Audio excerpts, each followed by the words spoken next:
우리는 지난 주일 우상숭배 시대에 우는 자가 되라는 말씀을 함께 나누었어요. 에스겔서 8장은 예루살렘 성전에 그 팽배했던 우상숭배에 대해서 낱낱이 우리에게 알려주고 있습니다. 그리고 이제 9장에서는요, 하나님께서 예루살렘을 멸망하시고자 심판자들을 그들에게 보내는 장면을 보게 돼요. 자, 그리고 나서 10장입니다. 10장에서는 하나님의 영광이 이제 그 성전에서, 예루살렘 성전에서 떠나가는 것을 보게 돼요. 11장에서는 비록 심판을 받게 되지만 그럼에도 하나님께서는 그들을 긍휼히 여기셔서 남은 자들을 남기시고 새로운 마음을 주시고 회복하실 것을 약속하시는 것을 보게 됩니다. 그리고 오늘 우리가 읽은 본문 12장입니다. 이 12장에서는요, 두 가지 잘못된 소문이 있습니다. 두 가지 잘못된 소문. 저는 그것을 오늘 포커스를 두고 함께 말씀을 나누고자 해요.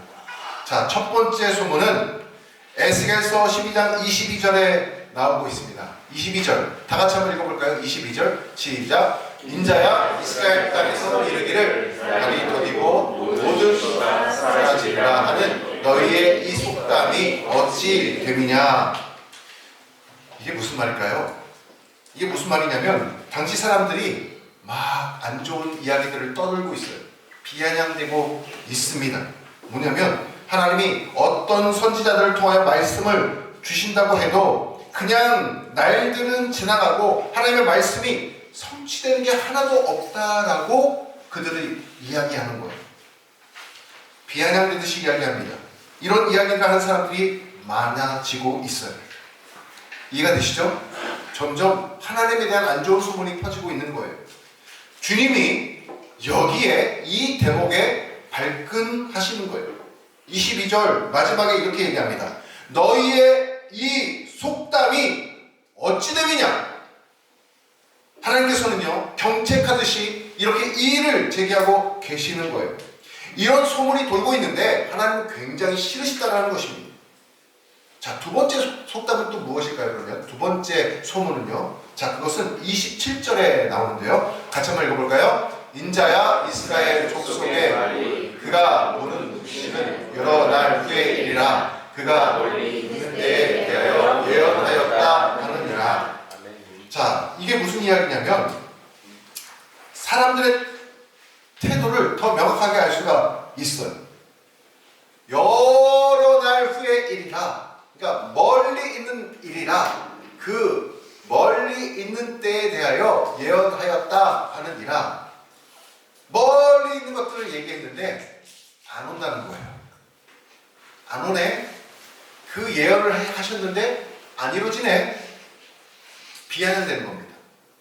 약속을 하셨는데 안 오고 있네. 이런 뜻이에요. 멸망을 선포해도 사람들이 가볍게 여기는 거예요. 멸망 안 오네. 하나님께서 심판을 지금 엄벌할 것을 이야기하고 계시는데도 그것을 믿지 않는 거예요. 어떻게 반응하느냐? 저렇게 반응하고 있습니다. 한참 뒤의 일인 걸 지금 우리와는 아무 상관이 없다라고 이제 말하기 시작하는 거예요. 하나님은 잘못된 이야기와 이 소문들을 굉장히 싫어하셨습니다. 하나님에 대한 소문, 특히 사람들이 하나님에 대해서 하는 이야기들에 대하여 하나님이 깊은 지금 관심을 가지시고 계실 뿐만 아니라 하나님에 대한 잘못된 소문을 하나님께서는 바로 잡으시겠다라는 거예요. 그건 잘못된 것이다. 그렇게 하지 말아라 라고 바로 잡으시겠다라는 거예요. 이런 하나님에 대한 정확한 이해가 우리가 있어야 된다는 거예요. 자, 그래서 이 두 가지를 한번 살펴보겠습니다. 첫 번째 소문부터 다시 보겠습니다. 첫 번째 소문, 자, 보십시오. 이렇게 적혀있습니다. 하얀색 글씨요. 같이 읽겠습니다. 시작. 날이 열리고 모든 묵시가 사라진다라는 거예요. 자, 이게 무슨 뜻이냐면 하나님의 말씀해봤자 그거 뭐 별로 성취되지도 않는 걸 비아냥 섞인 어조로 이야기하고 있습니다. 왜 이런 소문들이, 이런 생각들이 유행어가 되어가지고 퍼져가고 있을까? 오늘 본문을 통해서 유추해 보건데 크게 두 가지 이유가 있기 때문입니다. 두 가지 이유. 어떤 말씀이냐면 24절 말씀이에요. 자, 24절 말씀 같이 읽어보겠습니다. 어떤 이유가 있는지. 시작. 이스라엘 족속 중에 허탄한 묵시나 목숨이 다시 있으리라. 아멘. 허탄한 묵시나 아첨하는 복술이래요. 무슨 뜻일까요? 허탄한 묵시, 아첨하는 복술, 다시 잊지 못하리라 말씀합니다. 가만히 보니 이런 아첨하는 말 그리고 허탄한 이야기들이 계속해서 들려오고 있는데, 누구의 입을 통해서 이런 이야기들이 나오냐면, 여러분, 거짓 선지자들의 입을 통해서 이러한 허탄한 이야기들 그리고 아첨하는 이야기들이 울려 퍼지고 있다라는 거예요. 퍼져가고 있다라는 것입니다. 하나님께 받은 말씀이 아니라 하나님 앞에 진짜 선지자가 받아가지고 선포해주는 메시지가 아니라 거짓 선지자들이 나타나서 아첨하는 말을 하고 허탄한 이야기들을 들려주고 있다라는 거예요. 하나님에게 내게 이런 말씀을 받았으니 너희들은 들어봐라 라고 말을 하는데, 하나님으로부터 직접적으로 받은 말씀이 아니에요. 거짓 선지자들이 유혹하는 메시지예요. 허탄한 그리고 아첨하는 메시지입니다. 예를 들면 이런 거예요. 예레미야서 28장에 보면, 넘겨주세요. 예레미야서 28장에 보면 한 사람이 나옵니다. 바로 거짓 선지자. 대표적인 사람, 하나냐가 나와요. 예레미야 선지자 시대에 바벨론의 느부갓네살 왕의 침략이 눈앞에 다가왔을 때에 진짜 선지자가 아닌 하나냐가 갑자기 나타나가지고 선동하는 거예요. 거짓 선지자 하나냐가 허탄한 묵시를 선포하며 돌아다니기 시작하는 겁니다. 하나님이 말씀하시기를 내가 2년이 지나면 바벨론의 명예를 꺾어버리리라 라고 허탄한 예언을 떠들고 다니는 거예요. 그때 상황이 어떤 상황이었느냐? 그때 상황은 바벨론에 의해서 남유다가 곧 멸망당할 그 징조예요. 곧 임박한 시기입니다. 멸망당할 거거든요. 그런데 그게 아니라 2년 있으면 바벨론이 하나님에 의해서 멸망당할 거야. 허탄한 묵시를 선포하며 다녔던 선지자가 누구냐? 하나냐예요. 하나님의 메시지예요? 아니면 거짓된 유혹의 메시지입니까? 거짓된 메시지예요. 이런 것들을 들으니까 사람들이 현혹되어 가지고 이런 잘못된 소문을 퍼뜨리고 다는 거야. 아, 하나님이 해주신다고 했는데 안 일어나네? 하나님이 먼 미래 이야기를 얘기하시네? 우리랑 아무 상관이 없네? 이런 것들이 퍼져가고 있는 것입니다. 가만히 보니까 오늘날도 이런 비슷한 양상에 한국교회가 처해 있다는 것을 보게 됩니다. 교회의 궁극적인 소망이 무엇이냐면 다시 오실 재림주 예수 그리스도, 이 땅에 심판주로 오시지만 우리에게는 상급자로 오시죠. 상급을 주시기 위해서 오시는 분 아닙니까? 그분을 사모하고 종말론적인 신앙을 가지고 우리가 살아가야 합니다. 땅 끝까지 복음을 전하면 예수님께서 다시 오셔서 우리에게 영원한 하늘나라의 상급을 우리에게 안겨주시거든요. 그리고 죄 가운데 살아간 자들은 영원한 형벌에 처하게 하시거든요. 그 날을 소망하면서 종말론적인 신앙을 가지고 우리가 살아갑니다. 그 날이 임박했기 때문에 땅 끝까지 복음을 전해야 하는 거죠. 그래서 지금까지 수없이 많은 거짓 선지자 그리고 수많은 종말론적인 이단 사이비 종교들이 일어나서 이걸 빗대어서 허탄한 묵시를 선포하고 다니는 거예요. 이해가 되십니까? 제가 2주 전에 수요기도회 때 이단 종파 중에 최근에 뜨고 있는 사람을 이야기를 했었는데, 우리가요 유튜브를 통해서 이 거짓 선지자를 내 집에 들여드려요. 유튜브를 통해서 내 마음의 안방에 그냥 너무나 쉽게 거짓 선지자의 허탈한 묵시를 내 마음에 들인다니까요. 무분별하게 너무 많이 들으면 그 중에는 반드시 이단 종파의 그 교묘한 허탈한 묵시가 숨겨져 있어요. 여러분 잘 모르시면 그것을 들을 수밖에 없습니다. 저도 목회자가 설교 준비하다 보면 그 자료가 이단에서 시작된 자료라는 걸 보고 깜짝깜짝 놀래요. 얼마나 많이 있는지 몰라요. 한 명만 예를 들겠습니다. 2년 전부터 부각된 사람, 박성업이라는 사람입니다. 이 교주예요, 교주. 어떤 사람이냐면 하나님이 한국을 버렸으니까 빨리 한국을 탈출하라고 가르치는 교주예요. 하나님이 한국을 버렸다는 거예요. 그래서 그때는 처음에 어디로 가라고 했냐면 22년도 5월달에 저 파나마로 다 떠나자고 해서 교주가 성도들을 다 이끌고 집 팔고 다 팔고 그래서 다 파나마로 갔어요. 그 다음에 또 어디로 옮겼냐면 미국 조지아주로 또 옮겼습니다. 근데 그때마다 한국에서 그를 추종했던 젊은 여인들이 아이를 팽개치고 남편을 두고 집을 다 버리고 교주를 쫓아간 거예요. 미국 조지아로 쫓아간 거예요. 그래서 어렵게 수소문 해가지고 전화통화가 됐습니다. 그래서 통화할 때 뭐라고 하냐면 남편에게도 지금 한국 전쟁 나니까 당신도 빨리 떠나라. 그리고 뚜뚜뚜뚜 해. 그리고 다시 연락이 안 다. 그런 상황인 거예요. 작년 12월 달에는 어디 다큐멘터리에서 이 사람에 대해서 또 다른 것을 보았습니다. 뉴스로도 보도가 되었어요. 이 사람 멀리 해야 된다고. 성경이 이렇게 경계하고 있어요. 뭐라고 하느냐? 디모데후서 4장 4절에 보니까 이런 말씀이 있어요. 제가 읽어드릴게요. 디모데후서 4장 4절에 또 그 귀를 진리에서 돌이켜 허탄한 이야기를 따르리라. 거짓 선지자들 따른대요. 허탄한 묵시를 사람들이 듣고 소문을 내는 거예요. 잘못하면 진리에서 돌이켜서 허탄한 이야기를 따르게 된다라고 성경은 경고해주고 있습니다. 따르지 말라는 거예요. 따르지 말라는 것입니다. 거짓 선지자들 때문에 우리는 마치 하나님의 그 약속의 말씀에 대해서 불신앙을 갖게 되고 그리고 하나님을 멀리하게 됩니다. 여러분 속지 마십시오. 거짓 때문에 진짜를 놓치지 않기를 바랍니다. 수없이 많은 거짓 선지자들이 있었어요. 신천지뿐만 아니라 여호와의 증인뿐만 아니라 하나님의 교회 안상홍 증인뿐만 아니라 얼마나 많이 있습니까? 주님의 재림에 대해서 잘못된 예언을 합니다. 빗나갔다 할지라도 성경이 예언하는 그대로 예수 그리스도께서 언젠가 우리에게 다시 오심을 꼭 믿으시기를 바랍니다. 그때는 아무도 알지 못해요. 도축과 같이 오신다고 했어요. 몇 날 며칠이라고 얘기하면 무조건 의심하시면 됩니다. 자, 그리고 거짓 선지자들을 분별하는 중요한 기준이 있어요. 제가 기준을 말씀을 드릴게요. 거짓 선지자들을 분별하는 기준이 뭐냐면 그들의 메시지에는 항상 우리 귀에 듣기 좋은 이야기를 합니다. 항상 귀에 듣기 좋은 이야기를 해요. 그러니까 술술술 들려오고 막 관심이 가져지고 내가 막 높아지는 것 같고 그렇게 유혹을 합니다. 그런데 꼭 기억하십시오. 거짓 선지자들의 메시지 가운데는 죄에 대한 책망이 없어요. 우리를 유혹할 때 죄에 대한 책망이 없습니다. 거짓 선지자인지 아닌지를 분별할 수 있는 중요한 바로미터가 여기에 있는 거예요.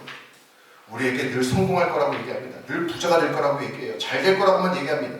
여러분 성경에서 말하는 복 분명히 우리에게도 기록되어 있습니다. 그 복 하늘의 복입니다. 하나님께서 우리에게 주시는 복이에요. 그런데 반면에 그것을 이야기할 때는 동시에 죄에 대한 책망도 죄에 대한 공의 하나님의 입장도 우리가 반드시 듣고 알아야 합니다. 그래야 하나님께로부터 온 메시지임을 깨달을 수가 있는 거예요. 근데 싹 이게 빠집니다.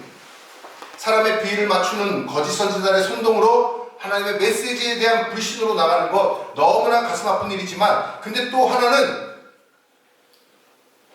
사람들이 왜 이렇게 하나님 약속이 안 이루어질까 라고 하는 것이 꼭 거짓 선지자들의 선동만은 아니었어요. 왜냐하면 때로는 하나님께서 의중을 가지시고 그 약속을 연기하시기도 하시고 늦추시기도 하셔요. 그렇죠? 하나님 그렇게 하실 수도 있어요. 근데 그 내용 한번 보십시오. 25절 말씀입니다. 25절 말씀 같이 읽겠습니다. 시작. 나는 여호와라 내가 말하리니 내가 하는 말이 다시는 거짓이 아니하고 응하리라. 반역하는 족속이여 내가 너에게 생전에 말하고 이르리라. 나 주 여호와의 말이라 하셨다. 주님께서 이렇게 말씀하신 거 보면은 거짓 선지자의 말 때문에도 있었지만 그동안 하나님 입에서 나온 분명한 말씀임에도 불구하고 어떠한 패턴이 있었던 거예요. 하나님 말씀이 더디 응답이 된 때도 있었다는 것입니다. 이제 이것도 사실인 거예요. 말씀이 저렇게 기록되어 있잖아요. 하나님 내가 하는 말이 다시는 더디지 아니하고 더딜 때도 있었던 거예요. 때로는. 그러니까 하나님의 입으로 나오는 참 말씀도 가만히 보니까 어쩔 때는 천천히 이루어질 때가 있습니다. 더디 응해졌어요. 그랬더니 사람들이 하나님 말씀 전체에 대한 때로는 불신을 갖기도 하는 겁니다. 하나님이 하나님의 이 참 말씀이 왜 더디게 응답이 이루어졌을까? 저 말씀, 에스겔서가 기록되고 있는 저 말씀은 바벨론에 의해서 두 번째 멸망당하기 직전에 포로로 끌려갔던 시대라고 했어요. 그렇죠? 그리고 에스겔 선지자는 5년 동안 거기에서 노예로 있었다가 하나님의 부르심을 받았잖아요. 에스겔서 1장에 보니까. 그런 시대예요. 남유다가 하나님 앞에 지금 멸망당하기 일보 직전이죠. 그때 하나님께서 수많은 선지자들을 보내셔가지고 너희들이 회개하지 않으면 곧 망하리라. 계속해서 이 메시지를 들려주셨는데 지금까지 안 망했어요. 1차 끌려갔었고 2차 끌려갔었고 시간들이 계속 가고 있어요. 근데 하나님이 망할 거야 라고 말을 하셨지만 아직까지 막상 망하지 않고 더디게 응답되는 것 같은 거예요. 이게 네. 무엇 때문일까요? 그러면 하나님께서 망한다고 했으면 당장 망해야죠. 하나님께서 심판하신다고 했으면 당장 심판하셔야죠. 그런데 왜 더디게 이 약속은 이루어지고 있을까? 하나님이 심판하시기를 주저하시는 분이심을 보게 됩니다. 주저하신다. 하나님은 사랑의 하나님이시기 때문에 더디 임하신 거예요. 더디. 하나님의 은혜의 시간이 지금 흐르고 있는데 사람들은 그걸 몰라요. 하나님께 돌아올 수 있는 기회의 시간을 하나님이 한 번도 주고 계신데 사람들은 그거를 몰라요. 그리고는 안 이루어진다는 거예요. 봐봐, 하나님 심판 아무 일도 없네 라고 이야기를 하는 것입니다. 오늘 말씀 속에 뭐라고 말씀하세요? 내가 하는 말이 다시는 더디지 아니하고 응하리라. 이게 하나님의 분노예요. 너희들을 위해서 너희들을 사랑하는 마음을 가지고 한 번 더 한 명이라도 또 돌아오기를 내가 심판을 명하였지만 기다리고 있고 참고 인내하고 있는데 너희들이 그렇게 소문을 내 내가 더 이상은 이제 참지 않겠다라고 말씀하시는 거예요. 여러분, 우리가 이스라엘 백성들처럼 행하지 않기를 원합니다. 주님의 재림이 지연되는 이유에 대해서 하나님의 그 사랑을 우리가 곡해하지 않기를 바랍니다. 이사야서 55장 11절에 이런 말씀이 있어요. 이사야서 55장 11절 제가 읽어드릴게요. 내 입에서 나가는 말도 이와 같이 헛되이 내게로 되돌아오지 아니하고, 헛되이 내 입에서 나가는 말이 되돌아오지 아니하고 나의 기뻐하는 뜻을 이루며 내가 보낸 일에 형통함이니라. 아멘. 하나님의 말씀이 나가면 헛되이 되돌아오지 않는다는 거예요. 하나님 말씀이 선포되면 반드시 이루어지리라. 거꾸로 말하면 그거예요. 하나님의 약속의 말씀은 반드시 성취되리라. 할렐루야. 하나님의 말씀은 반드시 이루어진다는 것입니다. 근데 하나님이 주의 재림을, 주님의 심판을 늦추시는 이유가 딱 다른 거 없어요. 딱 하나요. 우리를 사랑하시기 때문에 그렇습니다. 우리를 사랑하시기 때문에 그것을 깨닫기를 바라시는 거예요.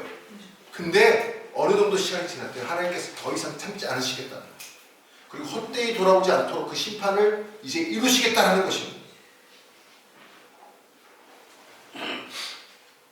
하나님의 말씀이 나가면 헛되이 돌아오지 않을 줄 믿으시기를 바랍니다. 사람들이 잘못 소문을 내고 있는 거예요. 하나님의 약속은 반드시 성취가 된다. 이런 소문의 반박은 바로 이 말씀입니다. 반드시 성취가 된다. 자, 두 번째 소문. 밑에 하얀 글씨 같이 읽어보겠습니다. 시작. 여러 날 후에 이르라. 멀리 있는 때에 대한 예언일 뿐이다. 멀리 있는 일이라는 거예요. 27절에 저 말씀이 있지 않습니까? 무슨 말이에요? 심판의 말씀. 그런데 그 말씀은 어차피 먼 미래에 이루어질 일이고 지금 나하고는 아무런 상관이 없다는 거예요. 아무런 상관이 없어. 그냥 괜찮다는 것입니다. 이 소문의 배후에는 미래를 생각하지 않아요. 이 소문의 배후에는 미래 세대를 생각하는 게 전혀 없어요. 다음 세대 전혀 없어요. 그냥 내가 살고 있는 지금 아무 문제가 없으니까 it's okay라는 것입니다. 어떻게 보면 되게 이기적인 발상이고 이기적인 소문이에요. 자기만 잘 살면 된다는 거예요. 미래에 대한 불안이나 걱정이나 자녀 세대에 대한 불안과 염려는 전혀 없어 보입니다.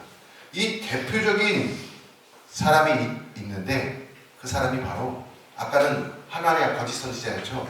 자, 이 소문에 대한 대표적인 인물이라고 꼽을 수 있는 게 바로 히스기야 왕입니다. 열왕기하 20장 히스기야 왕이 나오는 장면인데, 잘 아시다시피 히스기야 왕이 죽을 병에 걸렸죠. 그래서 주님께 매달려 기도하고 했더니 하나님께서 13년을 또 연장시켜 주셨잖아요. 고침을 받았죠. 그랬더니 왕이 회복되니까 막 이제 축하 파티를 여는 거예요. 잔치를 여는데 수없이 주변 국가들의 사신들이 와가지고 왕의 그 쾌유를 축하드리는 잔치가 벌렸어요. 축하 사신을 보낸다고 심지어는 누가 왔냐면 바벨론에서 사람이 왔어요. 바벨론에서 사신들이 보내와가지고 어떻게 했느냐? 단순히 축하합니다, 폐하 이게 아니라 곳곳을 중요 장소들을 거점을 다 탐방하고 가는 거예요. 어떻게 그럴 수 있었을까? 히스기야가 막 축제에 겨워가지고 하나님의 도우심으로, 또한 그의 또 업적 가운데 하나는 뭐냐면 18만 5천 명의 아수르 군대를 무찔렀던 업적이 있는데 거기에 또 도취되고 자기의 질병이 나암에 도취되고 이런 것들로 인해서 막 박수를 받다 보니까 교만해졌죠. 그리고는 바벨론에서 온 사신들이 도대체 어떻게 해서 병고침을 받았는지 그거는 그냥 명목상이었고, 어떻게 해서 과거에 아수르와의 전쟁에서 18만 5천 명의 대군을 무찔렀는지를 알고 싶었던 거예요. 그게 궁금해서 진짜 목적 가지고 와가지고는 행색을 하고 축하를 드린 다음에, 왕이시여 어떻게 해서 18만 5천 대군을 무찌르셨습니까? 그 방법을 알 수 있습니까? 그 장소를 가서 볼 수 있습니까? 라고 했더니 무기고하고 병기고 자리를 다 오픈해주고 다 보게 해주는 거예요. 히스기야 왕. 그래서 바벨론 사신들이 잔치에서 나와가지고 그 무기고와 병기고를 다 둘러보면서 아하, 이렇게 해서 전쟁에서 이길 수 있었구나 라는 것을 깨닫게 된 겁니다. 히스기야 왕이 경솔했죠. 그래서 이사야 선지자에게 책망을 받습니다. 열왕기하 저 20장 본문에 보면 왕궁이 지금까지 쌓아두었던 모든 것을 바벨론에게 뺏기게 될 것이다 라고 이사야 선지자가 책망하는 장면이 나오는 거예요. 왕의 아들들 중에, 그 다음에 후반부에 보면 당신의 아들들 중에 한 명이 바벨론의 포로로 끌려가가지고 환관이 될 것이다, 노예가 될 것이다 라고 저주를 하게 됩니다. 심판이 있을 거라는 거예요. 하나님에 대한 메시지를 경솔히 여겼어요. 바벨론에 대한 심판을 경솔히 여겼어요. 그들에게 오픈해서 다 보여줬어요. 그들의 결과가 무엇입니까? 하나님이 그의 아들을 바벨론으로 끌려가게 하는 거예요. 깨닫지 못해요. 깨닫지 못해요. 먼 미래이라고 여긴다니까요. 다음 세대에 대한 생각이 없어요. 심지어 자기의 아들이 끌려가는 건데 생각이 없어요. 그렇게 경솔한 행동을 하는 것입니다. 열왕기하 20장 19절 말씀을 그래서 한번 같이 읽어보겠습니다. 시작. 히스기야가 이사야에게 이르되 당신이 전한 바 여호와의 말씀이 선하나이다 하고 또 이르되 만일 내가 사는 날에 뱀과 진실이 있을진데 어찌 선하지 아니하리요. 자, 이렇게 경고의 메시지를 던지면 깨달아 알아야 됩니까? 몰라야 됩니까? 알아야 되는데 좀 빨리 한번 시작해보세요. 내가 사는 날에 태평과 진실이 있을진데 뭘 그렇게 말씀하십니까? 그거예요. 먼 미래의 일이고 내가 사는 동안에는 평안하니까 괜찮다라는 거예요. 나는 괜찮다는 거예요. 이기적인 이야기죠. 이런 소물들을 하나님께서는 들으시고 굉장히 분노하셨습니다. 오늘 말씀을 통해 하나님의 마음을 알기를 원합니다. 진짜 우리가 믿음의 사람들이라면 지금의 삶에 만족하는 것이 아니라 먼 미래의 일, 특히 우리 다음 세대의 일을, 우리 자녀의 장래의 일을 위하여서 우는 자의 심정으로 깨어서 기도하는 자가 되기를 간절히 소망합니다. 주님께서 뭐라고 했어요? 너와 너의 자녀를 위해 울라 말씀하셨어요. 이제 말씀을 맺고자 합니다. 제가 부산에 국제시장을 한번 갔다 온 적이 있었는데, 여러분 국제시장 영화 보셨죠? 거기 주인공이 황정민 씨가 그 마지막 장면이가 이런 이야기를 한 것이 제가 기억이 납니다. 마지막 장면에 황정민이 아버지에게 이렇게 얘기해요. 내가 참 평생을 험한 세월을 살았는데 그래도 그 고생을 우리 아이들이 하지 않고 내가 해서 다행이다. 저희 아버지도 이런 말씀을 저에게 많이 들려주셨네요. 목회에 있어서 아버지가 힘든 목회를 다 했으니 너는 아버지의 7배의 큰 훌륭한 목회자가 될 거다 라고 말씀해 주세요. 아멘입니다. 아니, 영화 속의 인물도 이렇게 이야기를 하는데 저희는 어떻게 해야 되겠습니까? 하나님에 대한 올바른 생각, 하나님에 대한 올바른 소문이 우리 교회를 통해, 우리를 통해 퍼져나가게 되기를 간절히 축원합니다. 우리가 하나님에 대한 올바른 소문을 낼 책임이 있어요. 2가지 잘못된 소문이 있다고 했죠. 하나님에 대한 경외감이 없고 하나님에 대한 말씀을 믿지 않을 때 내가 한 말이 반드시 이루어지리라 약속의 하나님을 오히려 전하시기를 바랍니다. 먼 미래이라 치부시하고 장래일, 자녀일, 우리 미래세대의 일을 터부시 여기는 사람들 앞에서 우리는 나와 우리 자녀들을 위해서 우는 자가 되어서 하나님을 위해 그리고 깨어서 기도하는 우리 바울교회 성도님들 되시기를 축원합니다. 기도하겠습니다. 주신 말씀 붙잡고 우리 같이 기도하겠습니다.